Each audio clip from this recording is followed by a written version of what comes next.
Hey guys, welcome to my channel. You might be here because you're probably studying abroad or thinking about studying in Korea. Well, you're at the right spot. I will be giving you a little bit of a few tips of very helpful tips that I didn't even know before I went to Korea. These are things that I found out when I went to Korea, you know, like from the native Koreans that live there, the locals, and also from my peers. A little background about me: I recently came back from Korea. So I studied at Suncheon University for about one semester last year. I went there for their fall semester as a international exchange student. I went there with a full scholarship, so I had my whole entire plane ticket paid for. I had my dormitory paid for.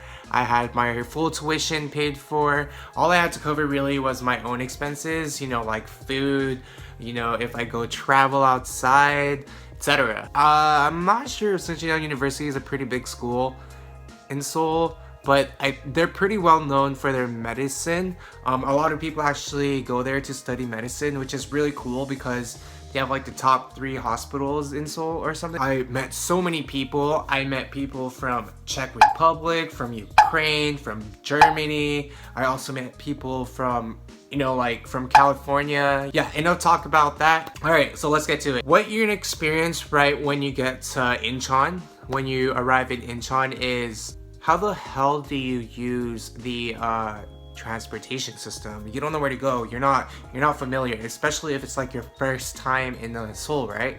Like your first time in Korea. Well, a little tip for you. Let me introduce you to an app real quick. So there's this app called Subway Korea. Subway Korea is created by, I don't know who, but this person is a genius because it's basically an app that shows the whole entire subway lines and, you know, how to transfer, where to transfer, what line to transfer to, what time it arrives. Sorry, it's so accurate. I'll show you a little preview right here. Alright guys, go ahead and go to your app store. Now you're going to want to search up Subway Korea. Now after searching that up, it should be this with the blue icon. After it's done downloading, go ahead and open the file. Now allow the notifications. Now what you can do here is select the languages that you want. In this case, we'll select English. In the middle are the cities that you can choose. We have Seoul, Busan, Daejeon, Daegu, and Gwangju. In this case, we'll choose Seoul. Now in Korea, they use a meter system, so the metric system. And so we want to use the meter here, not the mile. But if you're comfortable with using the mile, then go ahead and use the mile. But we'll be using the meter. Go ahead and press start. Now you're going to want to download this in case your phone runs out of data and you want to use it offline. This is the whole map of Seoul. It's the lines. Now I went to Suncheon Daehakyo, so go ahead and press Sinchang. It's located in Sinchang. You could view timetables right here, the real-time info, just for reference, and then you want to know the first and last trains. All the time, this is a really good app to, you know, find your way around Seoul. But let's say I'm in Sinchang, right? So that's going to be my departure, and I want to get to Seoul. Seoul is going to be right over here, and go ahead and press arrives at. Now it's going to make your route. Now what you can do is choose either the fastest or the fewest. Now the fewest would be this route that, you know, initially came with. The detailed information here, right now there's no detailed information since it's kind of late in Korea right now. But yeah, you would see, you know, where to go and whatnot. Like let's say you want to go from Namtaeryong to Dongjak, and then you could see like the detailed info. It usually tells you what lines to transfer at and whatnot. But yeah, this is an app that's very useful to me when I was in Korea. You can actually change this as well. Let's say you go to Busan. Go ahead and change it to Busan. You're gonna have to download the map again. There you go. This is Busan right here. Usually you would end up right here at Busan Station, and then you would choose, you know, departs from. and then let's say you're trying to go to Hyundai, go ahead and go arrives at, and then it shows you the where to go, your route, where to transfer and whatnot. So in this case, you would have to transfer to the blue line, which is right here, and then you have to transfer to the green line in order to get to Hyundai. This is a pretty cool app, actually. Yeah.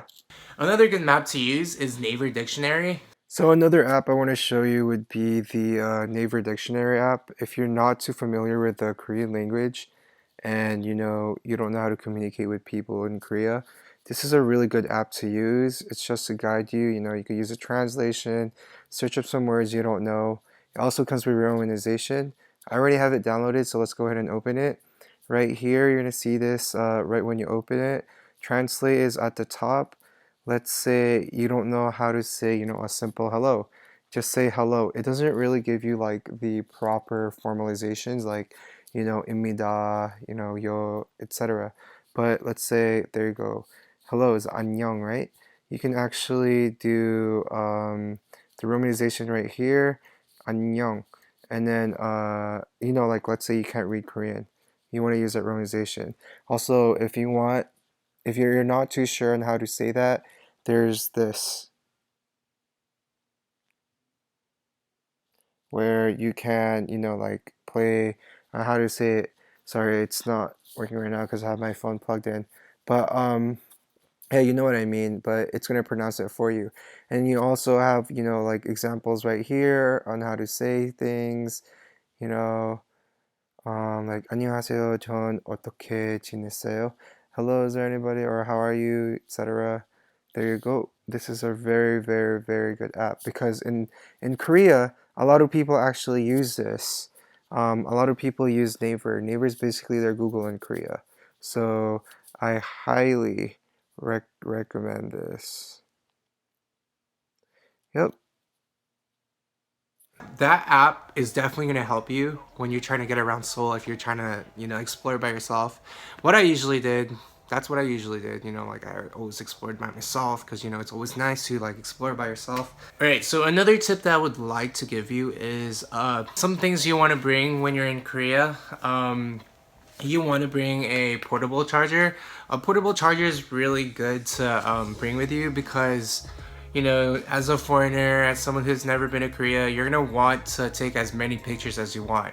And trust me, dude, like my phone has never died so many times because I was always interested in like taking so many pictures, taking videos and stuff just for memories. And, like looking back at my channel now, all those vlogs that I put up, I thank God I did that because looking back at it, it makes me miss Korea a lot. And it's all those memories that, like you can look back at and just be like, wow, like I can't believe I did that, like remember when I did this. And, instead of having a picture, you can actually like see it in action of what you did. So I took a lot of videos and whatnot. And yeah, like I shared it with you guys. Like I have vlogs here somewhere in my channel. Like go ahead and look at it. Like go in my channel, look for it. Different episodes, about more than 20 episodes now. Another tip, first thing you want to do when you get to Korea, find a CU or, just ask them, 저기요, 편의점 어디 있어요? Which means, where is the convenience store? So go look for a convenience store, either GS25 or CU. Now, when you get there, you want to buy a Metro card. It's called the T-Money. You can use this to get on the subway. You load it up with money and then, before you enter, you scan it, and then you could go in. Now, this is very important because this is gonna be what you're gonna use the whole entire time when you're in Korea, okay? Also, something to keep in mind, before you get to Korea, you're gonna wanna buy, this isn't gonna cut it out. Like this, they have different outlets in Korea. So this will not work. If you're gonna go to Korea and thinking this will work, no. You're gonna wanna go ahead and buy one of these. Yes, it looks weird, like you can like plug it in your nose or something. But I bought this when I went to Itaewon. The first few weeks I didn't really have this because, I didn't know where to buy them. So I had to borrow my roommates, but yeah. Be sure to have this or else you won't be able to charge your phone and, how will you take memories, you know? How will you take pictures, right? So be sure to buy a new power adapter. You want to buy this. I bought it for 5,000, which is 5,000, a little less than $5. Also, do not exchange money when you get to the airport. If you need to, if you must, go ahead, but exchange a little only, because the rates in the airport is probably not that great. You want to search it up on like Google or something, and look for the bank that has the best rating. And you can always just go in and, you know, like have your cash with you, but make sure to have your passport with you, because they're gonna need that passport in order for them to exchange that money. So yeah, this I only have like a few Korean money right here. This is 5,000, 1,000. It's called 5,000, and this is a chonwon. Yes, money currency there is called won, Korean won. Do not exchange your money right away when you get to the airport. Wait until you do your research on which bank to go to, or ask a good local where is a good place to exchange your money for a better rate. You know, I talked to a lot of people in my school on like what they did on how to they got their Korean money. I urge you not to exchange your money at your home country.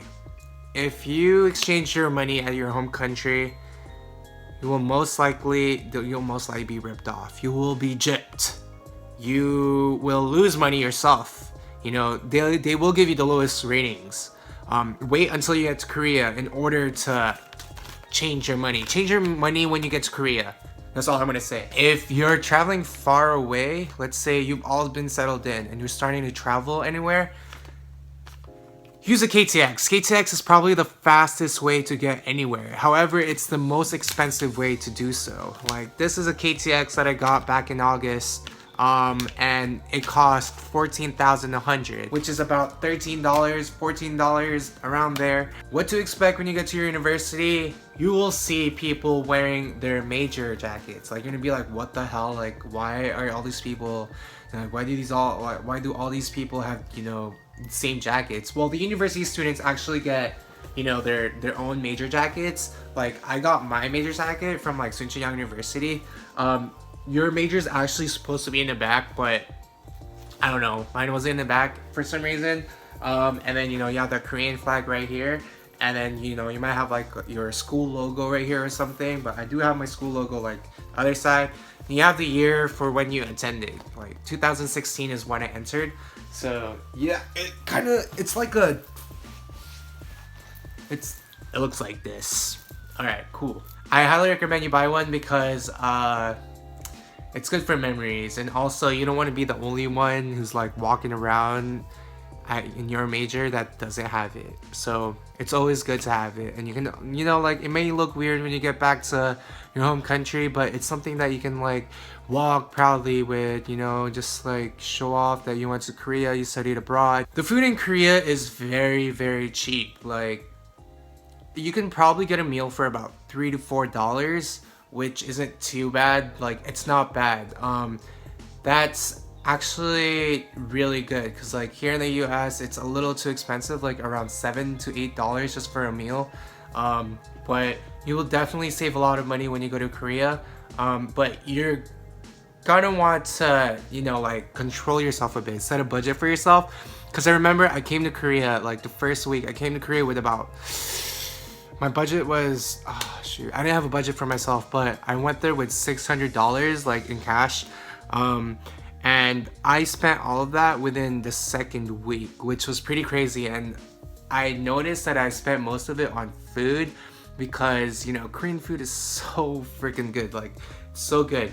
But yeah, like you're gonna want to watch out where you spend your money, because like even though something seems so cheap, it'll add up. It'll definitely add up. Like, yeah, this thing is cheap. However, it's gonna add up later on. You're gonna be like, oh my god, like at the end of the day, you're gonna be like, what the hell? Like, what happened to all my money? You know what I mean? Also, when you get to Korea, don't plan on traveling out right away, because you're basically there with a visa. When you leave the country, and when you leave the country, your visa is basically gonna be expired.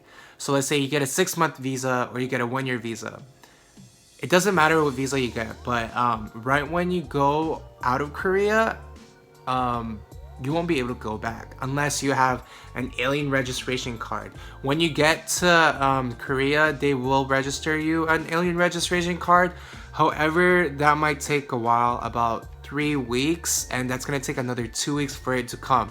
So you probably won't be able to travel until your 2nd month you're there, which kind of sucks, right? That kind of ties in around midterm season already.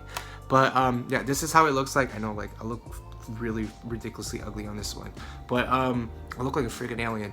But yeah, do not travel out without your alien registration card. I'm not even supposed to have this with me right now. I was supposed to turn it into them when I left Korea, but I wanted memories, so I kept it.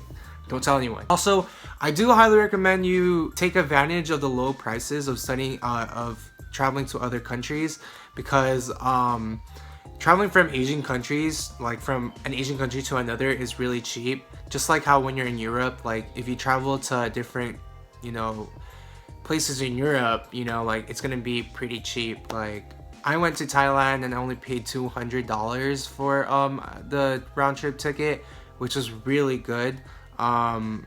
I wish I could have traveled a lot more. I was gonna go to Taiwan, but you know, that was like nearing the end of the semester and I didn't have enough more time, like I didn't have enough time to go.